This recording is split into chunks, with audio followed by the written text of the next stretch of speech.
आणि त्या नाम चिंतनातूनच गाथा निर्माण झाली. विठ्ठला विठ्ठल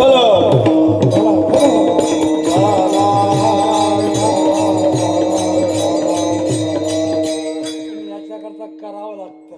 आपण करतच नाही, करावं लागतं. सतत सतत काही ना काहीतरी करत राहणं म्हणजे त्या क्रिया सहजासहजी होत असतात. तुकोबाऱ्या सतत सतत करत राहिले. लक्षात आलं?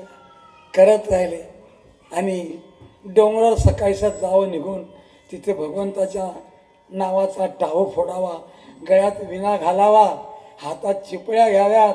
काय त्या डोंगराचा रस्ता करून टाकला असेल तुकोबाराने असा कसरत. असे नाचत होते, कुदत होते आणि देवाच्या नावाचा टाहो फोडत होते. म्हणून प्रारब्धाचं कौतुक. धन्य मी मानिन आपुले संचित, राहिलीसे प्रीत तुझे नामी. भगवंताच्या नामावर प्रेम करा, प्रेम करा. इतकं प्रेम करा की देवाच्या नावाचा आठव झाला पाहिजे. ढसा ढसा डोळ्यातून आशू निघाले पाहिजे. कान्हया रे कान्हया रे कान्हया रे जग जेठी, देई भेटी एक वेळा, देई भेटी. बसावं आणि देवाशी बोलावं.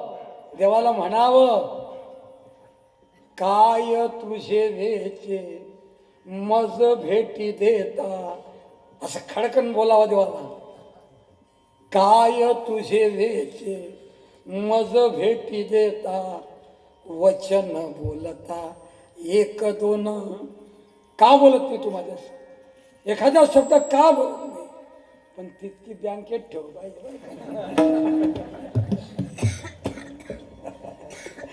एकाच पंढरीची वारी केली, एकाच ज्ञानेश्वरचं गाथाचा पार निघालो आणि म्हणा तुझे काहीतरी खातं उघड, बँकेत जमा कर, तर तुझा बोलण्याचा अधिकार.